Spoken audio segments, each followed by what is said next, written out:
Sahabat Pijar TV, terima kasih sudah klik video YouTube ini. Kiranya kebenaran firman yang saudara dapatkan menerangi kehidupan saudara. Untuk mudah menyaksikan video-video lainnya dan mendapatkan update dengan cepat, klik subscribe. Jangan lupa, berkat Tuhan jangan disimpan sendiri. Klik tombol share di bawah dan bagikan video ini ke sebanyak-banyaknya orang yang saudara kenal. Salam terang bagi Indonesia.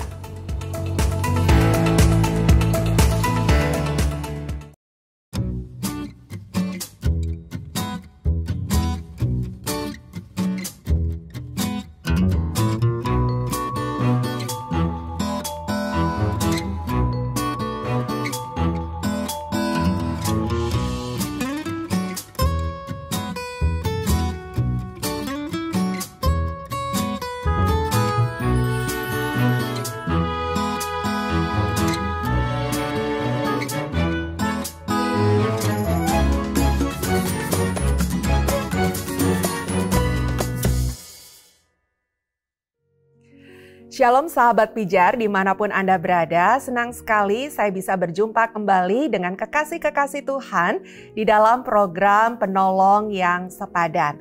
Apa kabarnya Anda sekalian? Doa saya kita semua dalam keadaan sukacita senantiasa, sekalipun keadaan sedang berjalan tidak seperti yang kita harapkan. Tetapi satu hal yang harus kita percaya, kita punya Allah Immanuel, Allah yang setia menyertai kita. Dalam pembahasan keberserahan di dalam program ini, kita pada waktu yang lalu sudah membahas bagaimana Tuhan menginginkan kita untuk berserah dan memang berserah harus menjadi gaya hidup orang percaya.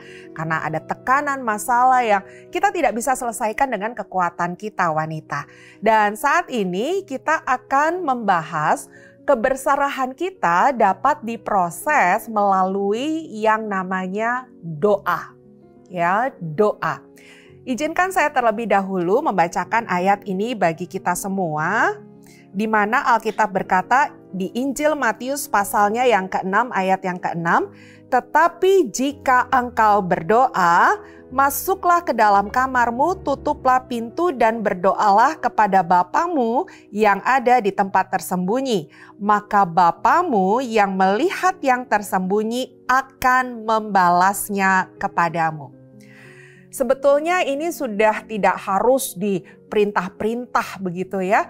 Doa itu harus menjadi nafas kehidupan kita, gaya kehidupan kita. Bahkan kalau saya boleh menyampaikan di episode ini, doa itu bukan pilihan terakhir. Seringkali doa itu di dalam kehidupan sehari-hari bisa menjadi pilihan terakhir. Kalau kita sudah kalut, kalau kita sudah panik, kalau kita sudah tidak berdaya, kita lihat semuanya berantakan di kehidupan kita, lalu kemudian itu pun harus diingatkan orang lain. Doa. Lalu kita perempuan-perempuan yang lagi panik ini, doa. Nah, itu mungkin menjadi pilihan terakhir. Nah, sebagai penolong yang sepadan, baiklah kita sudah menanamkan di hati ini bahwa doa itu bukan pilihan terakhir. Tetapi doa itu yang pertama dan yang senantiasa. Kenapa? Karena memang dengan doa kita berkomunikasi kepada Tuhan. Dengan berdoa kita terhubung dengan Tuhan. Nah, apa kaitannya dengan keberserahan? Mari saya ajak kita semua, wanita yang diberkati Tuhan, untuk memperhatikan ya apa yang kita bisa pelajari dalam hal ini. Dalam keberserahan melalui doa, sebetulnya itu sesuatu yang Tuhan sendiri ajarkan kepada kita. Coba saya bacakan ayatnya ya dalam Matius 6 ayat 9-10. Karena itu berdoalah demikian, Bapa kami yang di surga, dikuduskanlah namamu, datanglah kerajaanmu, jadilah kehendakmu di bumi seperti di surga. Ini adalah rangkaian awal ketika Tuhan Yesus mengajarkan doa Bapa kami kepada murid-muridnya. Jadi belum ada kalimat ya cukupkanlah kami makanan hari ini, ampunilah kami ya dan lain sebagainya. Ini baru di awal kalimat. Di awal kalimat Tuhan sudah mengajarkan kepada kita untuk berkata, jadilah kehendakmu di bumi seperti di surga. Jadi ketika kita datang sama Tuhan, kita sudah harus siap penolong yang sepadan. Bahwa kita sudah harus mempersilahkan kehendak Tuhan yang harus terjadi. Kita sudah harus menyiapkan diri untuk bisa berserah dengan apa yang nanti menjadi keputusan Tuhan. Tidak salah, seringkali ada banyak orang bertanya begini, kan kita boleh minta. Betul, Matius 7 ayat 7 mengajarkan, mintalah, carilah, ketuklah, maka segala sesuatu akan diberikan kepada kita. Tetapi dari ayat ini kita juga disempurnakan. Ketika kita meminta, kita tidak egois, kita tidak keras hati. Mungkin ada seorang ibu yang memiliki masalah ya, di mana suaminya di PHK.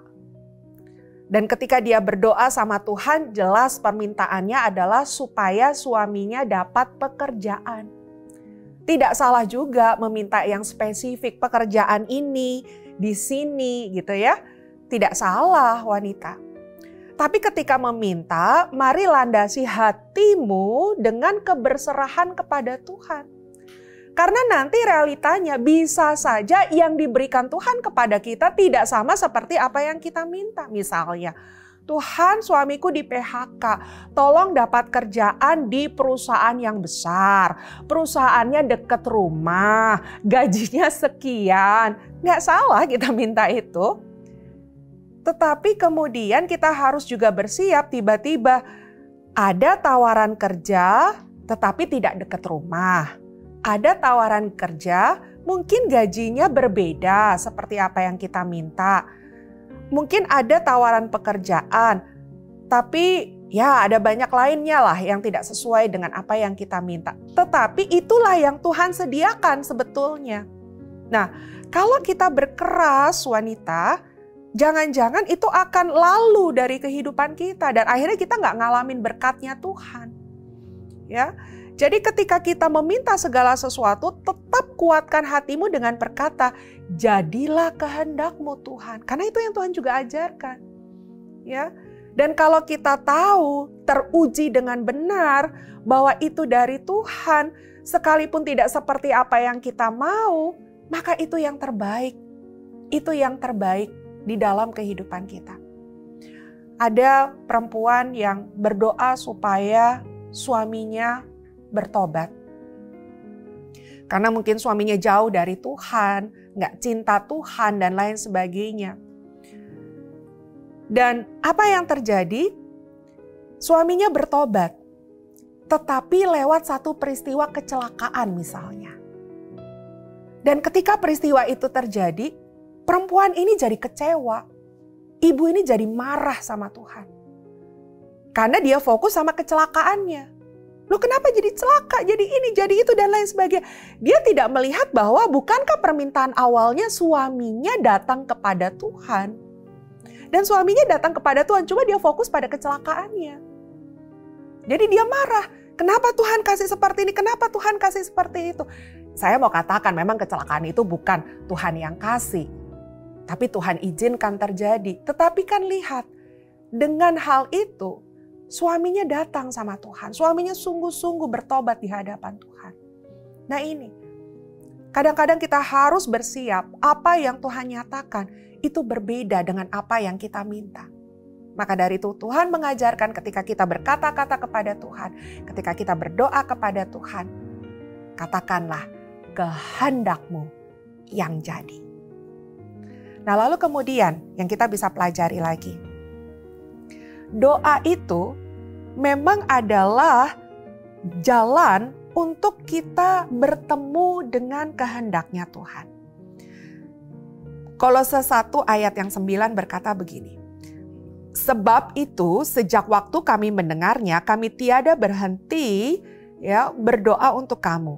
Kami meminta supaya kamu menerima segala hikmat dan pengertian yang benar untuk mengetahui kehendak Tuhan dengan sempurna.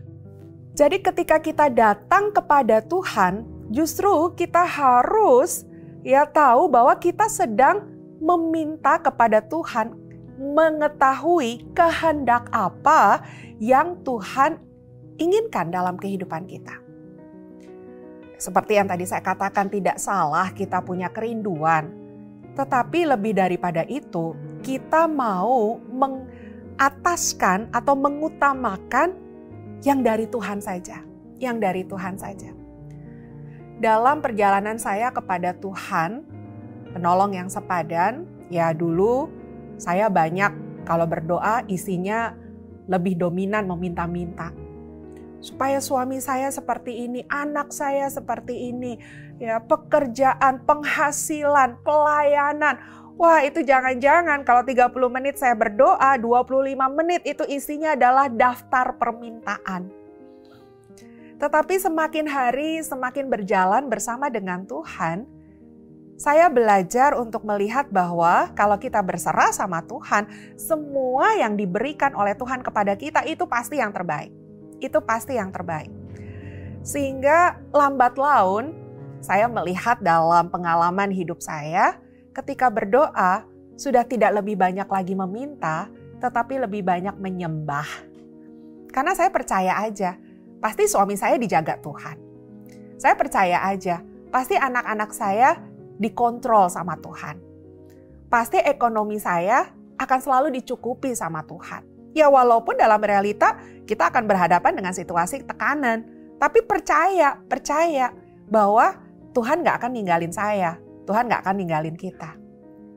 Jadi berserah. Dan justru semakin hari saya bertanya sama Tuhan, saya harus apa? Langkah saya apa? Kalau saya harus berurusan sama ekonomi yang sedang dalam tekanan gitu ya, saya harus apa Tuhan? Kiranya Engkau membimbing saya. Nah itu ya. Jadi biarlah doa kita juga seperti itu, penolong yang sepadan. Mungkin ketika anakmu terikat narkoba hari ini. Mari ya, bukan hanya sekedar Tuhan lepasin anak saya, sembuhin anak saya, merdekakan anak saya. Tapi juga mulai, Tuhan, apa maksudmu dengan peristiwa ini? Tuhan, aku harus apa? Dan biarlah hikmat-Mu menuntun aku. Dan percayalah, wanita yang diberkati Tuhan. Tuhan akan kasih hikmat sama kita. Tuhan akan kasih tuntunannya buat kita. Nah untuk itu mari, berdoa bukan lagi opsi terakhir. Berdoa bukan dikala kita ingat. Tapi berdoa memang menjadi kesukaan kita. Menjadi nafas hidup kehidupan kita. Sehingga semakin lama, semakin sering kita berdoa, kita akan semakin dilatih untuk bisa hidup berserah kepada Tuhan. Mari alami dan buktikan bahwa tuntunan Tuhan tidak pernah salah untuk anak-anaknya. Sampai di sini kebersamaan kita dalam penolong yang sepadan. Nantikan episode-episode yang lainnya yang tentunya akan senantiasa memberkati kita. Sampai jumpa lagi dan Tuhan Yesus memberkati.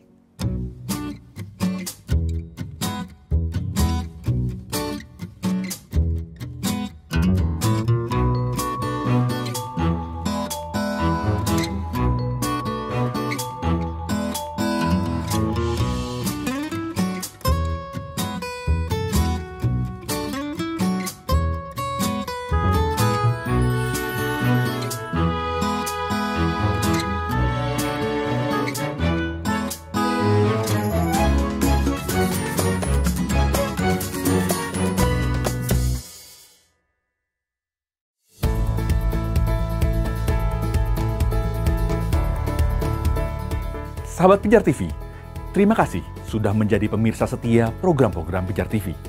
Kami sungguh rindu agar saudara bukan saja diberkati dengan menyaksikan program-program ini, tetapi juga dapat berinteraksi dengan kami untuk berdiskusi dan bahkan didoakan melalui WhatsApp dan telepon yang tertera di layar kaca ini.